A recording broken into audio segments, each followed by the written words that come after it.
Continuamos con más de este programa especial dedicado a cada uno de ustedes para darles soluciones, para darles información. Y es que el terremoto, el doble terremoto del pasado 24 de junio de 7.2 y 7.5, adicional a los daños que muchos sabemos, pues generaron daños estructurales en varios edificios en nuestro país. No solo los que colapsaron, sino también más de 800 edificios en general, entre afectaciones en colapsos y entre grietas. Y allí crece el nerviosismo, crece la inseguridad sobre si mi hogar está en condiciones aptas para yo poder habitarlo. Si las casas, por ejemplo, si usted vive en casa, están aptas para habitarlas, o qué pudiese hacer. Basado en conocimiento, nosotros tenemos acá a un ingeniero, tenemos a Hani Konay. Bienvenido a este programa en el que estamos dando soluciones, estamos dando respuestas a tanta gente que tiene mucho por saber y ustedes mucho por decirles. Bienvenido. Gracias por la invitación, Nelson. A ver, vamos a empezar esta conversación precisamente sobre los pasos que debo seguir yo. Por ejemplo, si estoy en casa, digamos que en los edificios hay más presencia de organismos, hay más presencia de ingenieros, ha habido como un trabajo mancomunado, pero en la casa que se ve afectada. Vamos a hablar precisamente de esos pasos que tengo que seguir yo para poder regresar a mi casa y entender que ese espacio en el que habito es un espacio seguro. Sí, desde el principio hemos estado apoyando, brindándole calma, tranquilidad a las personas y el apoyo mientras los entes y las comisiones se formaban. Ha sido una situación totalmente extraordinaria para la nación, ha sido una tragedia de manera completa por todo aspecto y sentido, pero nosotros lo que hicimos fue tratar desde el primer momento estar en la calle acompañando a la comunidad y haciendo inspecciones rápidas. Exacto. Inspecciones rápidas en donde identificábamos si la edificación podía ser ocupada o se recomendaba un desalojo preventivo. Cuando tenía afectaciones en la integridad estructural, cuando había daños en columnas, principalmente pedíamos un desalojo preventivo. Y siempre mencionábamos que los entes o comisiones luego vendrían a certificar o dar indicaciones de los siguientes pasos. Ya desde ayer, hace 2 días, hay una comisión totalmente conformada, dirigida también por el Estado y por organizaciones como las universidades.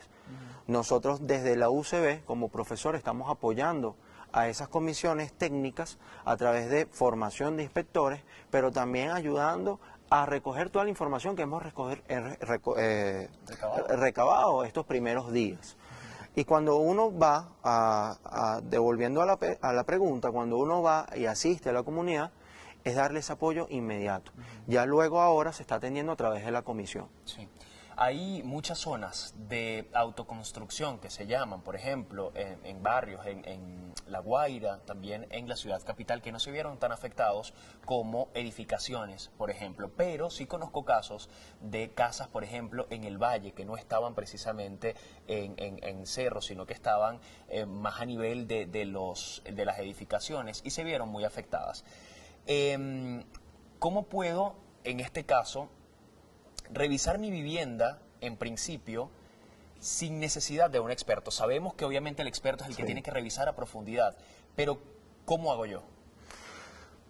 En principio, revisar que las grietas sean solamente en mampostería o elementos de arquitectura. Por fuera. Sí. Si tenemos alguna afectación, grieta o fisura en elementos estructurales identificados como columnas o vigas, que son los elementos estructurales verticales y horizontales, allí hay que levantar una alarma, tratar de llamar a la comisión lo antes posible para que un grupo de ingenieros vaya, asista y la pueda clasificar dentro de la clasificación que se está teniendo con los stickers, si es verde, amarillo o rojo. Bien, y si tiene afectación integral y debe ser desalojada, seguramente va a tener una calcomanía roja. ¿Qué significa esto? No significa que la edificación tiene que ser demolida o que ustedes van a perder su residencia, su propiedad, sino que va a existir una especie de fases. Primero tuvimos unas inspecciones rápidas, luego unas inspecciones que van a ser mucho más a fondo, en donde se recoja toda la información y se puedan clasificar y además mapear, además por prioridad, atacar primero esas que tienen la calcomanía roja y luego va a venir una fase de evaluación estructural y reparación. Claro. Esas edificaciones se pueden salvar, pero hay que tener paciencia, calma y que baje la alarma de las réplicas a nivel nacional. Esto se conoce como semáforo, este Sí. método que es verde para habitarlo, amarillo Exactamente. como que en precaución y rojo como que no pudiésemos habitarlo. Sí. Esas edificaciones, hablando de edificios que están con la etiqueta, con la simbología de color rojo, no se pueden habitar jamás y nunca o pudiese recuperarse. Están inhabitadas Sí. en este momento, pero se tendrían que demoler o se puede recuperar. En muchos casos se puede recuperar. Ahí vamos a entrar a esa fase de evaluación estructural que va a ser un grupo, debería ser un grupo de profesionales, ingenieros civiles capacitados para ello. Deberían ser ingenieros estructurales, patólogos, y si no lo son, bueno, hay que capacitarlo y formarlo, y eso es parte de la labor que tiene la comisión, para luego realizar la evaluación y refuerzo de esa estructura para poderla salvar. No porque tenga la calcomanía roja, es que hay que demolerla. Hay edificaciones en el estado de La Guaira que sí han sido muy afectadas y posiblemente hacer un refuerzo estructural va a ser mucho más costoso que hacer una demolición controlada y construir. Eso es una siguiente fase que es la próxima en las próximas semanas seguramente. Hanik, si en mi casa, por ejemplo, fueron autoridades como bomberos o como protección civil a revisarla, ¿me puedo sentir confiado de que todo va a estar bien o debería ir un ingeniero, un arquitecto? Esa es muy buena pregunta, Nelson, porque de hecho hemos estado trabajando de la mano con Protección Civil y así creo que debe ser. Creo que el equipo de profesionales capacitados tiene que ir de la mano con Protección Civil porque ellos están atendiendo ciertos aspectos y nosotros otros aspectos. Por ejemplo, hay edificaciones desalojadas por Protección Civil porque hay daños en la mampostería, en las paredes, pero es por prevención de que haya colapso de algún elemento arquitectónico. Claro. Hemos tenido lamentablemente fallecidos post eventos sísmicos que hay una pared o un elemento de mampostería que se ha desprendido. Claro. Entonces ellos desalojan cuando ven casos de riesgo, además paredes en elevación. Cuando tenemos esos casos nosotros remitimos directamente a Protección Civil porque la demolición no puede ser con una compañía de albañiles en algunos casos. Tiene que ser una demolición controlada, con mucho cuidado, porque simplemente en la demolición se puede desprender y puede ocasionar daños o pérdidas humanas. A través de redes sociales hemos visto cantidad de edificaciones que parecieran estar en una situación muy grave. Por ejemplo, paredes caídas. Pero entiendo que más grave es una grieta en la columna que dos paredes caídas. Sí, sin duda alguna, es lo que decía. Hay elementos que afectan la integridad estructural y puede haber riesgo de colapso, y hay otros edificios en donde simplemente se vieron afectadas las paredes, pero muy bien, como estábamos comentando en las otras entrevistas, las paredes hasta son rojas, entonces se agrietan y es como cuando tenemos una herida o una cortada en la piel, pero las edificaciones nosotros las diseñamos para que la energía sea disipada.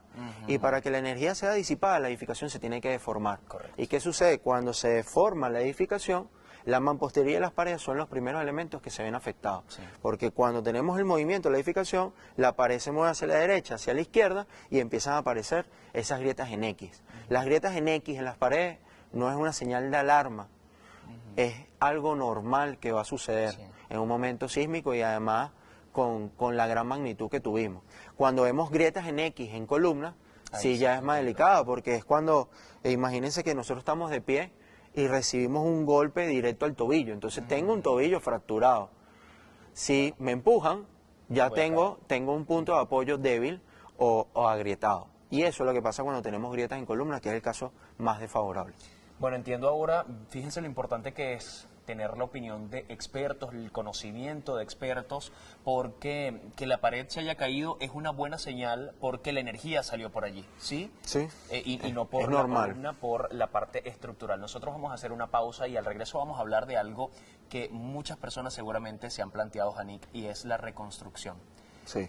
Vamos a hacer pausa y al regreso más. Más allá del impacto inicial en Caracas y La Guaira, El devastador doblete sísmico de magnitudes 7.5 y 7.2 extendió su crisis hacia el interior de la nación. El estado Aragua enfrentó las horas más oscuras de su historia reciente, reportando una tragedia inesperada que derribó hogares y dejó a comunidades enteras en medio del miedo y de la incertidumbre. El epicentro del dolor se vivió en las ruinas del conjunto residencial Bosque Lindo, en Turmero. Allí, entre polvo y desesperación, socorristas y voluntarios arriesgaron sus vidas para recuperar los cuerpos de María Salas, una joven estudiante y propia voluntaria de la Cruz Roja, Jessica Jimón y María Pérez. Un adiós doloroso que se consumó en el cementerio metropolitano ante el silencio de las autoridades. Mientras el duelo enmudece a Maracay, la angustia persiste en los hogares de 6 niños y adolescentes que continúan desaparecidos en Girardot y Mariño. Los equipos de protección se despliegan sin descanso en una carrera contra el tiempo, impulsados por el clamor de familias que se niegan a perder la esperanza de encontrarlos con vida.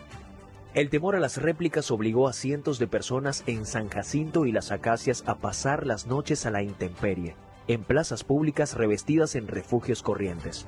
En las residencias El Trébol, 86 familias lo dejaron todo atrás tras detectarse graves estructuras comprometidas, revelando el impacto que fracturó los cimientos de la comunidad. Entre apagones que superaron las 20 horas, en sectores como el 23 de enero, la solidaridad surgió en medio de la penumbra con vecinos atendiendo a los ancianos. Hoy, el Centro de Ingenieros de Aragua convoca a sus profesionales en un esfuerzo solidario por evaluar cada estructura y levantar, desde la evaluación técnica, a una región golpeada pero de pie.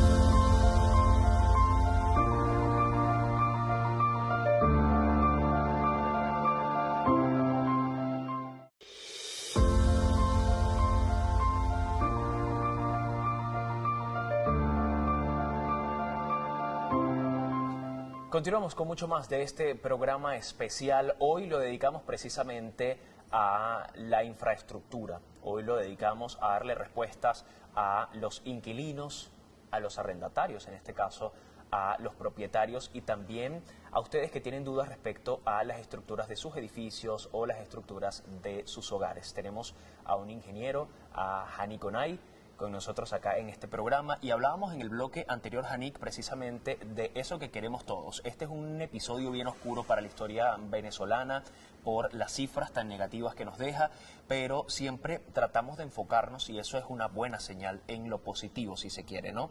Vamos a hablar de esa reconstrucción, de eso que debería llegar para el país, de eso que debería venir, pero de forma responsable.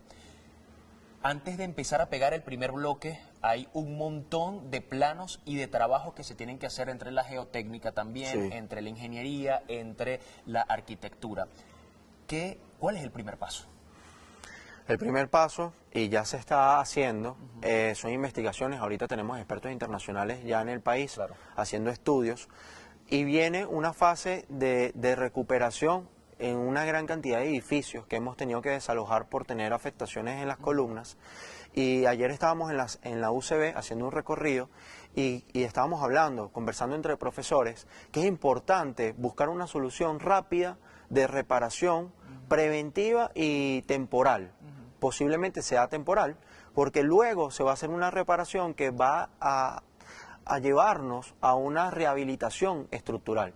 Y para la rehabilitación estructural, hay que estar conscientes que es un estudio profundo, un análisis que lleva tiempo, que además involucra a muchos especialistas. No por ser ingeniero civil yo puedo rehabilitar una edificación. Claro. Eso es como en la medicina también, cada uno tiene sus especialidades y debe ser un ingeniero estructural capacitado, patólogo, que además maneje análisis, diseño, construcción, y si no es un solo profesional, es un conjunto de profesionales que se deben unir, además de la mano con la geotecnia, para llevar a cabo estos procesos de reparación rápidas, temporales, para luego pasar a la rehabilitación. Hemos tenido muchos casos de edificios, nos hemos concentrado de La Guaira, pero en Caracas tenemos una gran cantidad de edificios desalojados, que hay que tratar de darle una respuesta a esa población, a esa comunidad, lo más rápido posible, para que no queden desalojados por mucho tiempo fuera de sus propiedades.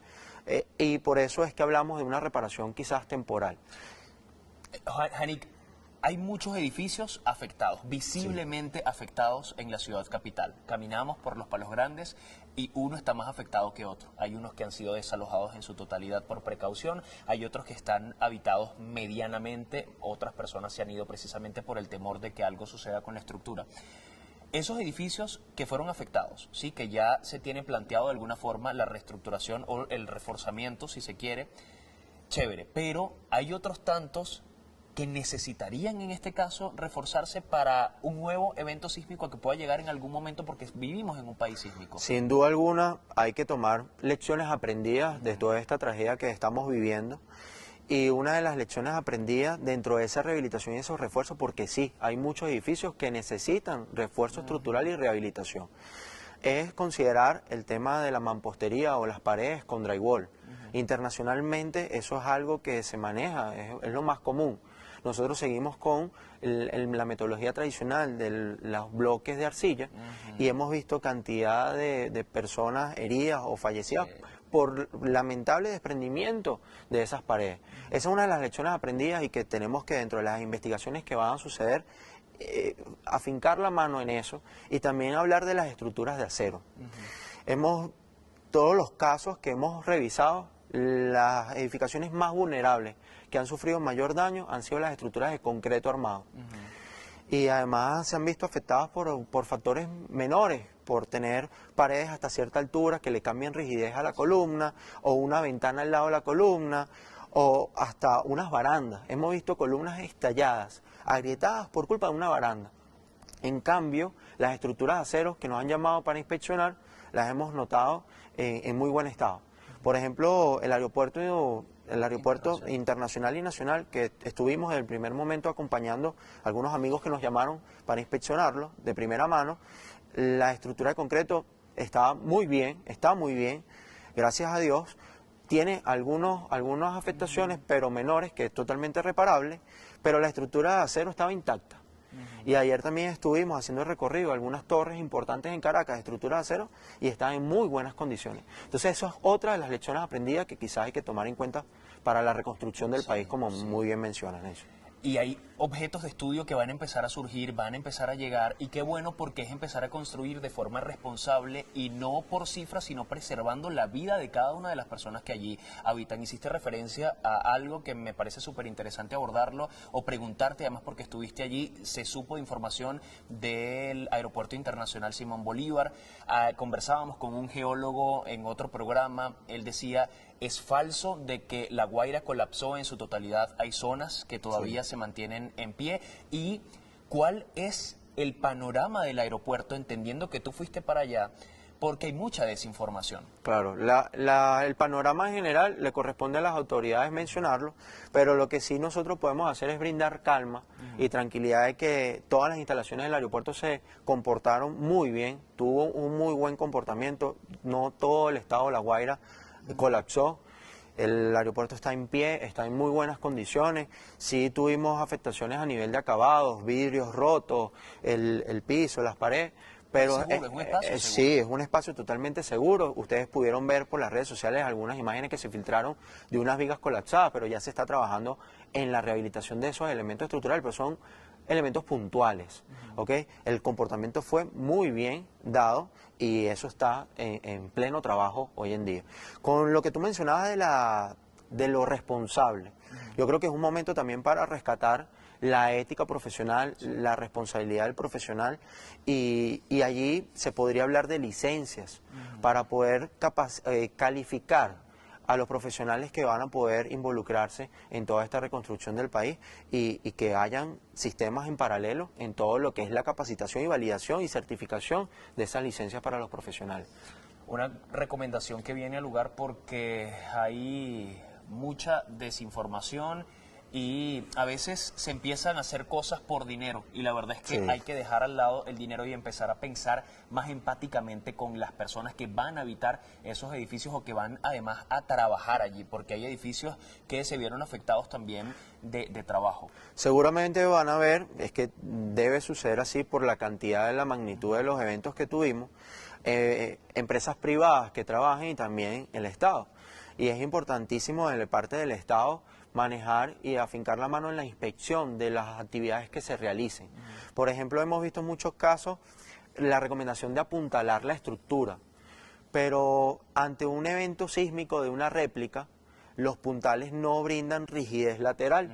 Entonces quizás tenemos, como yo dije antes, tenemos un tobillo agrietado, pero si yo coloco 2 palos al lado de mi pierna y ustedes me empujan, igual los palos no le van a dar esa rigidez o esa estabilidad lateral que necesita la edificación. Y pedimos conciencia totalmente cuando se recomienden ese tipo de actividades, porque hoy en día la información se está replicando muy rápido y además que hay personas que tienen la edificación en un estado muy desfavorable, se le ha recomendado el desalojo y entonces intentan apuntalar en algunos puntos para poder ocupar la vivienda. Hani, con cada una de tus respuestas entiendo que sí, pero igual te voy a formular la pregunta. ¿La reestructuración de La Guaira la ves viable, la ves posible y en cuánto tiempo? Sé que no lo tenemos a la vista ni tenemos los hechos, pero ¿qué crees tú como profesional, como ingeniero estructural?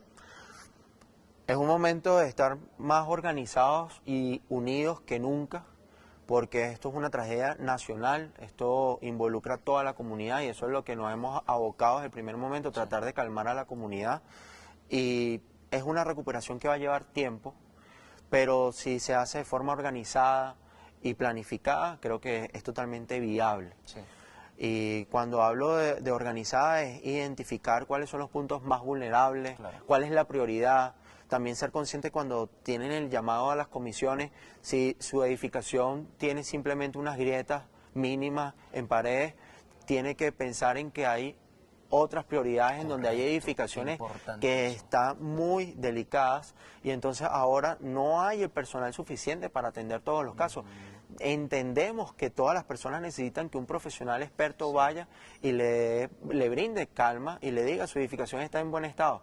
Pero ahorita es también momento de ser muy consciente con lo que está ocurriendo. Además hay una gran cantidad de refugiados, personas heridas y ahora toda la comunidad y el gremio profesional tiene que estar abocado a ese apoyo.